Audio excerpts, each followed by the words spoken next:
Industri saat ini memang sedang mencari bentuk-bentuk kerja yang nyata dari setiap jabatan yang ada. Itu akan sangat sulit sekali dan kayaknya nggak mungkin gitu. Nah, karena teori itu belum tentu dia bisa praktek gitu.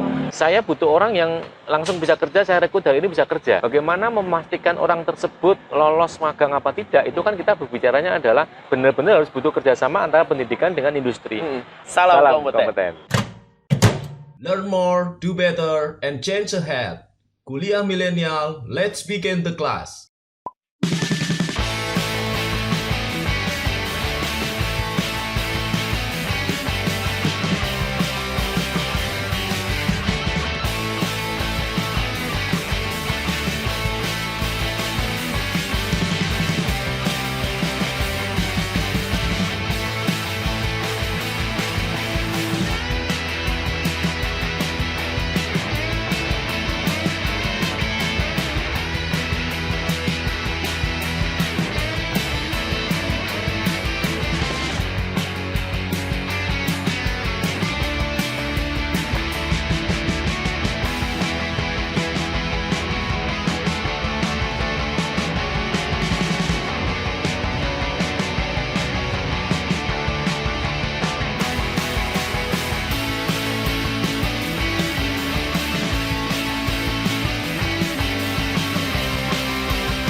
Kalau yang saya tahu nih, ini ada salah satu instrumen. Apakah itu mungkin bisa kalau dari sisi instrumen ya? Kalau tadi kan mungkin terkait dengan koordinasinya antara akademisi dengan industri. Gitu. Kalau dari sisi instrumen, kita kan juga sudah tahu mengenai ini ya, ada SKKNI, Ya. Standar Kompetensi Kerja Nasional Indonesia. Untuk instrumen awal, apakah SKKNI itu sendiri dan pun juga ada penjenjangannya kan itu ya, KKNI, Kerangka Kualifikasi Nasional Indonesia. Dari sisi instrumen, apakah SKKNI sama KKNI itu bagi industri gitu ya, bagi industri itu apakah bisa menjembatani mengenai kebutuhan di program pemagangan untuk menjembatani antara industri dengan akademisi? Sangat bisa ya, karena memang SKKN dan KKN ini kan menjadi salah satu acuan kerja nasional ya, dan semua orang pasti akan bermuaranya ke situ. Nah, industri saat ini memang sedang mencari bentuk-bentuk kerja yang nyata dari setiap jabatan yang ada. Nah, sekarang semua jabatan atau semua, ini contoh paling gampang HR lah gitu. Ya. HR kan kita muaranya ke SKKNI lagi. Di situ muncul ada apa aja sih? Oh, kebutuhan manajer, kebutuhan supervisor, kebutuhan staff, itu kan ada masing-masing ada unit kompetensinya apa saja gitu. Nah, itu akan muncul di situ. Nah, ternyata ketika kita sambungkan dengan pekerjaan kita harian, ya betul juga, memang ada itu gitu. Nah, kita nggak pernah menyadari itu mungkin ya selama ini ya. Yang ada mungkin untuk dunia HR paling hanya bagaimana PHK orang, bagaimana rekrutmen orang mendapatkan. Tapi ternyata di dalam HR itu ada cukup banyak unit kompetensi yang lain. Bagaimana dia bisa merancang sebuah program pembelajaran, bagaimana dia bisa membuat orang menjadi lebih melakukan evaluasi kinerja, KPI-nya mungkin, menyusun struktur skala upahnya mungkin, kemudian membuat intervensi psikolog, intervensi individual, intervensi teknologi dan sebagainya. Ini ternyata menjadi kebutuhan kami yang saat ini harus dimaksimalkan sehingga orang betul-betul bisa dikategorikan kompeten di dalamnya. Nah, sama dengan magang ini juga, ketika kita berbicara satu pola kerjasama pendidikan dengan industri, pasti juga akan melibatkan nanti sertifikatnya gitu kan. Nah, bagaimana memastikan orang tersebut lolos magang apa tidak, itu kan kita berbicaranya adalah apa saja yang kita siapkan, rancangan kerja seperti apa yang kita siapkan, kemudian instrumen apa yang dimunculkan, kemudian skill apa yang dia harus punya, itu kita atur di situ gitu. Jadi menurut saya itu sangat tepat dan sangat ditunggu untuk penerapannya di Indonesia, khususnya di semua daerah saat ini gitu ya. Jadi saya masih melihat nih ada beberapa yang mengabaikan itu gitu ya. Belum Tapi, aware lah ya. Betul, belum aware dengan itu. Tapi yang penting sekarang adalah sosialisasi tentang itu tuh memang harus terus berjalan. Nah, ini yang salah satu yang kami lakukan di Nika tadi, Bapak. Jadi salah satunya menekankan itu sehingga kalau kami ya, karena kami muaranya adalah HR, kalau HR-nya kompeten, berarti itu akan lebih memudahkan dia melakukan pola-pola yang lain untuk menuju kompetensi SDM tadi, termasuk salah satunya magang. Maka di GNIK ini salah satu programnya Pak adalah membuat, kami merancang juga pelatihan untuk ini mentor dan koordinator pemagangan. Tugasnya apa? Tugasnya mereka nanti akan menjadi mentor-mentor pemagangan ketika pola atau ketika kegiatan pemagangan tersebut dilakukan di perusahaan tersebut. Jadi dia yang akan dipercaya untuk melakukan analisanya, kebutuhannya apa, pola trainingnya apa, kemudian prakteknya seperti apa, dan dia akan melakukan itu. Nah, kalau itu nggak dibekali dari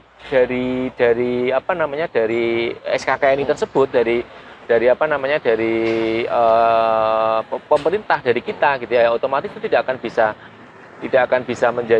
akan berjalan dengan baik gitu. Makanya sekarang ini magang ini menjadi salah satu gerakan kami yang gencar kami lakukan. Kita kerjasama dengan beberapa perguruan tinggi juga, next mungkin juga dengan SMK gitu ya, kita bicaranya dengan sekolah-sekolah yang lain. Harapannya apa? Harapannya ya tadi terbina kayak tadi Merdeka Belajar dan sebagainya, sehingga kita bisa masuk di dalamnya dan kita bisa collaboration semuanya dengan pendidikan, bagaimana menciptakan mereka nggak cuma ahli dalam teori ya, sekali lagi saya bilang, karena teori itu belum tentu dia bisa praktek gitu. Nah di situ magang itu dia akan banyak belajar praktek, bahkan nggak menutup kemungkinan prakteknya itu dibesarin gitu, tapi teorinya diperkecil. Mungkin begitu Pak Ian. Oke, ya, thank you, luar biasa sekali itu Mas Fajar Riyadi. Jadi kalau kita bisa tarik sedikit kesimpulan gitu ya, tentunya dalam program MPKM ya, Merdeka Belajar Kampus Merdeka, salah satu program pemagangan ini menjadi salah satu program dalam MPKM itu untuk meningkatkan dan memperdalam kompetensi keilmuan yang diperoleh di perkuliahan itu di sana. Nah, bagi industri ternyata seperti yang disampaikan Mas Fajar Riyadi tadi, program pemagangan ini juga sangat penting bagi industri. Salah satunya adalah untuk kalau saya bahasakan mungkin salah satu pendekatan yang efektif gitu ya, untuk mendapatkan calon karyawan bahkan juga calon pemimpin gitu ya, yang dibutuhkan oleh perusahaan. Tapi tentunya program pemagangan ini harus dikelola dengan baik, sistematis, saling bersinergi gitu ya. Nah, salah satu pendekatannya supaya sinergi ini bisa terbangun adalah menjalin komunikasi, menjalin komunikasi khususnya mengenai masing-masing spesifikasi kebutuhan seperti apa, dan itu nanti akan ditemukan dengan salah satu instrumennya yang bisa digunakan. Dan mungkin sampai saat ini mungkin kita bisa katakan sangat bisa digunakan itu instrumen tersebut, itu adalah SKKNI ya, Standar Kompetensi Kerja Nasional Indonesia, dan beserta penjenjangannya yaitu di KKNI ya, Kerangka Kualifikasi Nasional Indonesia. Nah, berarti kesimpulan sederhananya dari sisi industri pun juga perlu mendesain sebuah standar kompetensi yang mana SKKNI tersebut bisa dijadikan sebuah acuan gitu ya, sebuah acuan yang mungkin nanti mau dimodifikasi seperti apa itu it's okay kan gitu ya. Nah, tentunya di lingkungan akademisi pun juga bisa merujuk SKKNI tersebut untuk dijadikan bahan untuk penyusunan kurikulumnya gitu ya. Sehingga ketika acuannya ini sudah sama, katakanlah seperti itu, maka secara tidak langsung maupun secara langsung kebutuhan antara lingkungan akademisi sama industri ini bisa ngeling gitu ya. Nanti tinggal dipertajam dengan komunikasinya. Nah, sehingga program pemagangan yang dijalankan itu bagi masing-masing pihak gitu. Baik perguruan tinggi dari sisi akademisnya maupun dari industri itu akan sama-sama terpenuhi kan gitu ya. Oke, itu luar biasa sekali Mas Fajar Riyadi. Jadi terima kasih banyak atas sharing-sharingnya. Dan ini nanti juga bisa menjadi panduan atau pedoman bagi khususnya bagi teman-teman mahasiswa itu ya, yang mengikuti program Merdeka Belajar Kampus Merdeka, itu untuk bisa memilih gitu ya program pemagangan yang mampu berkontribusi terhadap peningkatan kompetensinya mereka. Dan selebihnya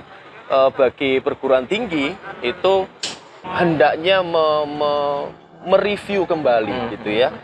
Kalau bisa sampai desain kurikulumnya seperti apa, itu bersinergi dengan industri. Dan dari sisi industri pun juga lebih aware tentang pentingnya program pemagangan yang lebih sistematis, yang lebih terstruktur dan hendaknya disesuaikan dengan kebutuhannya. Ya, jadi sehingga tidak hanya menjadi ini nih tempat untuk magang saja kan gitu, dan itu pun juga kalau hanya jadi tempat magang saja kan juga mungkin ada satu hal yang bisa membebankan di industri itu.